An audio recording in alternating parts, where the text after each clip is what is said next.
Start की थी और हमारे पास जितना पैसा था हमने इसमें सब में लगा दिया था। इसकी लाइटनिंग में, इसके चीज़ों में, इसकी फर्निशिंग में, इसके फर्नीचर में हमने सारी चीज़ें लगाई हैं। पूरा हमारा 2.5 लाख रुपए चला गया है, बिल्कुल दोनों का लगा के अगर देखा जाए तो 2.5 लाख जा चुका है। आखिर क्या बचा? अब रास्ता हमारे पास कुछ नहीं बचा है, ना तो हमारी जेब में पैसे हैं रेंट भरने के और ना ही कमाने के लिए हमारे पास रोजगार है। स्मार्ट सिटी बनाने चले हैं आप, हमको ये बताइए कि आप युवा ही आपका स्मार्ट नहीं है। युवा जो स्मार्टनेस कर रहा है, दिखा रहा है, उस वजह से आप कैसे कर सकते हैं कि ऐसा कि स्मार्ट वो बनने की कोशिश कर रहा है, आप तो तोड़े दे रहे हैं। आप स्मार्ट सिटी बनाने चले हैं, युवा स्मार्ट बना नहीं पा रहे हैं। आप से सिर्फ यही विनती करना चाहेंगे, या तो हमको नौकरियां दीजिए और या फिर हमें कारोबार करने दीजिए। कम से कम कहीं तो सपोर्ट कीजिए, कुछ तो हम लोगों का सपोर्ट कीजिए, और अगर कुछ नहीं कर रहे हैं तो फिर हम लोग को मार दीजिए। नमस्कार मित्रों, मैं हूं रजनीश यादव। आप देख रहे हैं प्रभात खबर। हम इसमें मौजूद हैं जनेश्वर मिश्रा पार्क के गेट नंबर 2 के पास जो ये पार्किंग है, और हमारे पीछे तस्वीरों में आपको दिखाई दे रहा होगा एक जो आप कह सकते हैं कि फूड जोन का जो ठेला लगा है वो टूटा हुआ दिखाई दे रहा है, और उसके संचालक जो इसका गुप्ता हैं और करण कुशवाहा, 2 लोग हमारे पीछे तस्वीरों में दिखाई दे रहे हैं। एक तो पढ़ा लिखा युवा, उसको रोजगार नहीं मिल रहा है, और जब वो पकौड़ा बेचने या रोजगार जैसे तलाशने के कोई काम करे तो उसको प्रशासन तमाम तरीके के जो प्रक्रियाएं हैं उनको बता करके और उस काम को रोक देता है। यही हुआ यहाँ पे इसका और कुशवाहा के साथ। तो आप देख सकते हैं तस्वीरों में एलडीए ने बिना बताए बिना नोटिस दिए इनका जो ठेला था उसको तोड़ दिया है, पूरी तरीके से ध्वस्त कर दिया है, और उसका कहना है कि यहाँ पर इन्होंने कब्जा कर रखा था।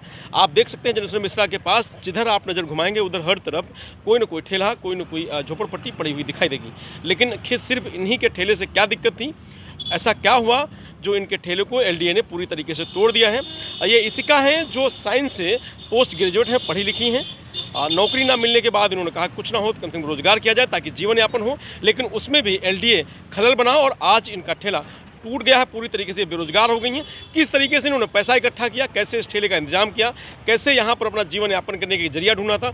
जनवरी में इन्होंने इसको शुरू किया था, मात्र 6-7-8 महीना हुआ है शुरू किए हुए, ठीक ठाक चल रहा था इनका कहना था, लेकिन एलडीए ने पूरी तरीके से ध्वस्त कर दिया। अब इनकी सुनवाई नहीं हो रही है, जहाँ भी जा रहे हैं इनका कुछ सुनने को तैयार नहीं है, और एलडीए का कहना है कि आपने कब्जा कर लिया, आपने जो नॉर्म्स हैं उनको पूरे नहीं किया।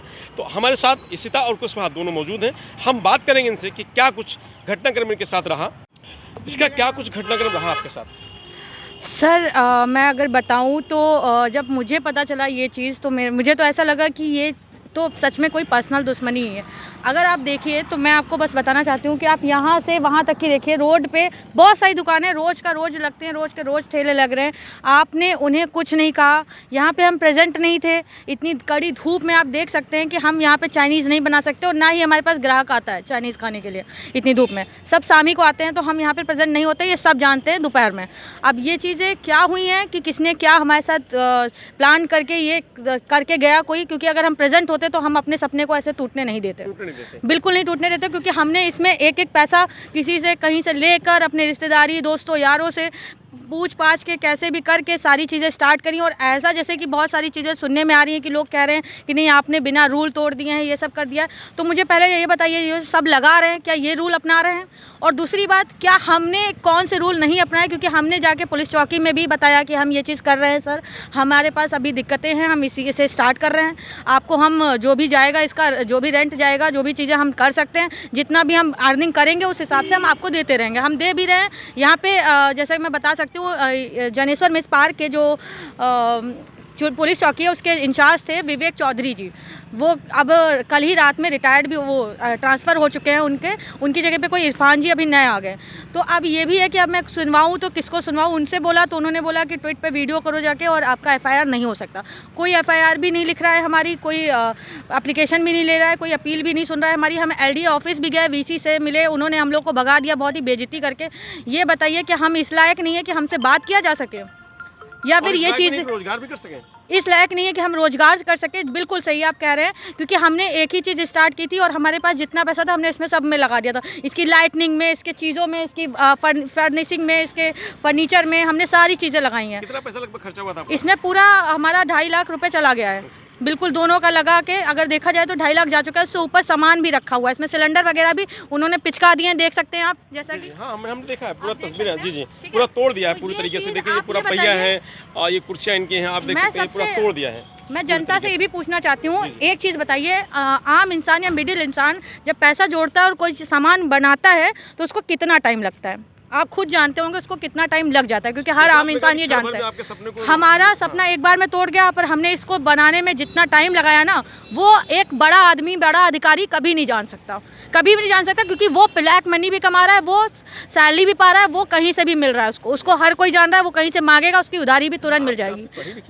बिल्कुल, इसलिए चुना सर, क्योंकि हम ईमानदारी से करना चाहते हैं काम, हम ब्लैक मनी या फिर हम वैसे तो नहीं कर सकते, और आम इंसान को ऐसे जॉब तो मिल नहीं रही है। हम बहुत ज़्यादा परेशान हो चुके हैं, हमने प्राइवेट सेक्टर में बहुत जॉब की है, हमारी सैलरी बहुत फंसी हुई है, 60 लाख रुपए 70 लाख रुपए मेरी सैलरी फंसी हुई है प्राइवेट जॉब में। अब ऐसे समझ लीजिए, अब मैंने वो सब, मेरा जो पैसा है वो निकलवा तो नहीं पाई मैं, बट जब मैंने अपना ये स्टार्ट किया तो अब मैं इसके पीछे हटूंगी नहीं, इसका पैसा तो मुझे चाहिए ही चाहिए, और आगे चल के ये भी चाहिए कि कभी भी जितने भी ठेले वाले हैं, या तो हटाइए तो सबका हटाइए, या फिर अगर लगने दीजिए तो फिर सबका लगने दीजिए, फिर ये नहीं कि आप किसी का तोड़ के चले जाइए। अगर आपको कोई दिक्कत है तो आप हमें फ़ोन कर सकते थे, यहाँ पे मोबाइल नंबर भी था, आप फ़ोन करते, हम आते, हम हटा लेते यहाँ से। क्यों तोड़ा? आप ही का ठेला क्यों तोड़ा? यही ये कोई पर्सनल रीज़न ही है सर, ये पर्सनल रीज़न है। मैं बताना चाहूँगी, मुझे ये पर्सनल रीज़न लग रहा है, क्योंकि मैंने अपील भी किया हर जगह। आप ये समझिए एकदम से सारी चीज़ें पलट रही हैं। देखा जाए तो यहाँ के जो थाना के मैंने बताया इंचार्ज, वो पलट गया रातों रात, चीज़ें पलट गई, कहीं भी जा रहे हैं, कोई हमारी सुन नहीं रहा है, कोई भी हम लोगों को सीरियस ही नहीं ले रहा है। ये समझ में नहीं आ रहा हम लोग करें तो करेगा, युवा को सीरियस नहीं लेगा तो इंसान फिर कहाँ जाएगा? और क्या मोदी क्या चाहते हैं कि बिल्कुल बिल्कुल, मोदी जो ये नारा लगा रहे हैं कि युवा का विकास, ये सब विकास किस बात का, जब पढ़ाई करके कुछ हो ही नहीं पा रहा है, ठीक है, जो रोजगार वो नहीं मिल रहा है, इंसान रोजगार करने की कुछ निकाल रहा है, 4 पैसे अपने खर्च करके कर रहा है कुछ, तो ये उसका हाल हो रहा है, तो कहाँ जाए हम, बताइए। आप कहेंगे मुख्यमंत्री से मैं बस इतना ही कहना चाहती हूँ, जो हमारे साथ ये कांड किया गया है, जो चीज़ें हुई हैं, उसका आप कुछ हल निकालिए। मेरी अपील बस इतनी है कि हमारा जो पैसा गया है वो, और जो हम लोग बेरोजगार घूम रहे हैं, अब तो हमें बेरोजगार बिल्कुल टोटली कर दिया गया है, तो अब आप देखिए हमें क्या करना है। हमारे जैसे युवा बहुत पड़े हुए हैं, हमारे फ्रेंड सर्किल में यहाँ रोज़ आते थे, बैठते थे, वो लोग अपनी कहानी सुनाते हैं। मैं तो चाहूँगी कभी मैं उनको प्रेजेंट करूँ, मैं तो धरना पे भी बैठना चाहती हूँ। क्या डिप्टी सीएम से मुलाकात हुई थी? डिप्टी सीएम से हाँ जी केशव प्रकाश मौर्य से हुई थी, उन्होंने भी कोई सीरियस नहीं लिया, एज इट इज़, मतलब वहाँ के नेता वेता सब आ रहे थे, वो उनसे फूल पौधे सब ले रहे हैं, बट वो हमारा एप्लीकेशन उन्होंने जस्ट लिया और अपने PA को पकड़ा दिया, कहा कि इनको देख लीजिएगा, दैट्स इट। ये कौन सा वे होता है, आप बताइए, बात करने का? किसी को भी सीरियस, कोई आम जनता को कोई इंसान सीरियस क्यों नहीं लेता है, मुझे ये पूछना है। और युवा को इंसान क्यों ऐसे ये चीज़ें क्यों कर रहा है हमारे साथ, हमें ये पूछना है। जी, किस तरीके से आप लोगों ने इस जो प्रोग्राम है या इसको बेरोजगार है इसको शुरू किया, और आज क्या स्थिति है? जी, हम लोगों ने दोनों ने मिल कर के कैसे तैसे पैसे इकट्ठे किए, दोस्तों यारों से लिए, घर वालों से उधार मांगे, तब हम लोगों ने मिल कर के ये सब सारी चीज़ें शुरू की। और मैं वैसे प्रोफेशनल सिंगर और राइटर हूँ, मुंबई में था, अभी तक कोरोना काल के चलते मेरी सारी चीज़ें ख़राब हो चुकी थी, 1.5 साल से मैं बैठा था घर पे। उसके बाद हम दोनों ने कुछ प्लान किया कि कुछ तो हम लोगों को करना चाहिए, तो मुझे थोड़ी चीज़ें आती थी बनानी, तो मैंने और इन्होंने दोनों ने मिल कर के ये सारी चीज़ें शुरू की, और हम लोगों का बहुत अच्छा चल रहा था। ऐसा भी नहीं कि हमारी किसी से दुश्मनी, हमारे कस्टमर ज़्यादा फैमिली मेंबर थे और अच्छे लोग थे। यहाँ पे भी हमारा किसी से कोई व्यवहार खराब नहीं है, सारे लोग अच्छे हैं, हम लोग भी यहाँ जितने लोग थे वो भी सब अच्छे, लेकिन फिर भी ना जाने हमारे साथ ऐसा क्यों हुआ। अब आपके पास रास्ता आखिर क्या बचा है? अब रास्ता हमारे पास कुछ नहीं बचा है, ना तो हमारी जेब में पैसे हैं रेंट भरने के, और ना ही कमाने के लिए हमारे पास रोज़गार है। तो हम सबसे सिर्फ एक ही अपील करना चाहेंगे, और आप लोगों से यही विनती करना चाहेंगे, जितने भी मीडिया वाले हैं उनसे सिर्फ यही कहना चाहेंगे कि हम लोग को सपोर्ट करें और हमारे रोज़गार के लिए कुछ तो सहायता करें, चाहे वो मुख्यमंत्री जी हों, चाहे कोई भी हो। क्या रास्ता आपके इस प्रकार? रास्ता मैं बस यही जैसे कि करण जी ने कहा कि ये चीज़ें जो हो रही हैं इसको जल्दी से जल्द करें। जितनी भी मीडिया है, जितनी भी जनता हमें सुन पा रही है, समझ पा रही है, वो प्लीज़ हमारी फीलिंग्स को समझे, हमारे इमोशंस को समझे कि हमारे इमोशंस कितने इस चीज़ों से जुड़े हुए थे। कोई हमारे माँ बाप के इमोशंस कितने जुड़े हुए होंगे कि हमारा बच्चा कुछ बड़ा करेगा कल को, आज वो बिल्कुल तहस नहस हो चुका है, वो सपना तहस नहस हो चुका है, वो सब कुछ तहस नहस। कोई आपको नोटिस दिया था? नहीं कोई, हाँ ये भी मैं बताना चाहूँगी, हमारे पास एक कॉल तक नहीं आई है, एक मैसेज तक नहीं आया किसी का भी कि कोई हमें बताए कि हम यहाँ पहुँचकर मतलब तुरंत हम अपने चीज़ों को रोक सकते थे, पर हमारे पास किसी ने ये किया ही नहीं। ये बदला किसी ने लिया है हमसे। जब नॉर्म से कुछ नहीं बताया उन्होंने। एग्जैक्टली, मैं यहाँ पे जितने भी लगे हैं इनसे पूछिए जरा, ये ठेले वालों से सबसे पूछिए, इनको कितनों को पता है यहाँ के नॉर्म्स क्या है। किसी को कुछ नहीं पता है, ना कोई फॉलो कर रहा है। ये इन्हीं की दुश्मनी हमसे ही थी। एक चीज़ और मैं दिखाना चाहूँगी, ये रोड है, आप इधर आइए, मैं एक चीज़ अभी दिखाना चाहूँगी। लोगों का कहना है कि हमने रोड पे लगा रखा था, ये रोड है और हमने इतनी दूरी पे हमारा ये पार्किंग एरिया में लगा हुआ था, ठीक है। तो पार्किंग एरिया में लगने के बाद यहाँ पे आके तोड़ने का मतलब क्या था?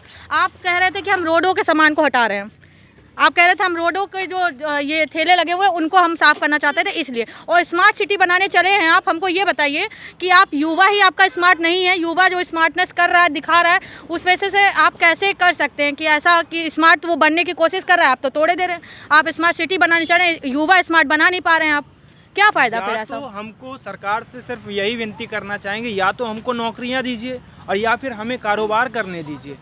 कम से कम कहीं तो सपोर्ट कीजिए, दोनों में से कुछ तो मिले, कुछ तो हम लोगों का सपोर्ट कीजिए। और अगर कुछ नहीं कर रहे हैं तो फिर हम लोग को मार दीजिए। फिर हमारा आप लोगों का क्या मतलब बनता है? हम क्यों नेता को चुनते हैं? और मिडिल क्लास युवा के साथ ये ज़्यादा होता है। देखिए जितना भी देखिए अधिकारी का बच्चा है उनके पास तो ऑप्शंस है, हमारे पास क्या ऑप्शंस है? आप हमसे बात कर रहे थे जैसे कि आप पढ़ी लिखी हैं, हम कहाँ जाएं बताइए? हम किससे? ऐसे तो एज अ फीमेल मैं प्राइवेट सेक्टर में भी जाती हूँ ना, तो लोग सिर्फ उल्टी सीधी चीज़ें सोचते हैं, या फिर जॉब देते हैं तो फिर उनके दिमाग में बहुत सारी अलग अलग चीज़ें आती हैं, पर वो सही चीज़ें नहीं होती कि वो हमें सही अपने मेरे टैलेंट के बेसिस पे वहाँ पे रखें, मेरी स्किल्स जो हैं उसके बेसिस पे मुझे समझें। वो चीज़ें कभी नहीं हुई हैं अभी तक। चलिए, थैंक यू, बहुत बहुत धन्यवाद। तो ये हमसे बात कर रही थी इसका और करण कुशवाहा, जो बता रहे थे कि किस तरीके से उनका घटनाक्रम हुआ, कैसे उन लोगों ने बड़ी मेहनत से पैसे इकट्ठे किए और इस ठेले की शुरुआत की थी। इसमें चाइनीज़ फूड जोन, इसको यहाँ पर कई तरीके के व्यंजन थे जो बना करके शाम को इन लोगों अपना रोजगार करते थे और जिससे अपना जीवन यापन कर रहे थे। जब से इस ठेले को एलडीए ने तोड़ दिया है, बिना नोटिस दिए, बिना कुछ बताए, इनका कहना है कि कोई रंजिश है जिसको निकाला गया है, क्योंकि बहुत सारे ऐसे ठेले हैं, बहुत सारे ऐसे लोग हैं जो यहाँ पर रोजगार के माध्यम अपना यहाँ पर जीवन यापन करते हैं, लेकिन सिर्फ हमारे साथ ही इस तरीके की कार्रवाई की गई है। ये हमारे साथ नाइंसाफ़ी है और सरकार कम से कम हमको न्याय दे और हमारा जो नुकसान है उसकी भरपाई करे। मैं रजनीश यादव, प्रभात खबर, लखनऊ।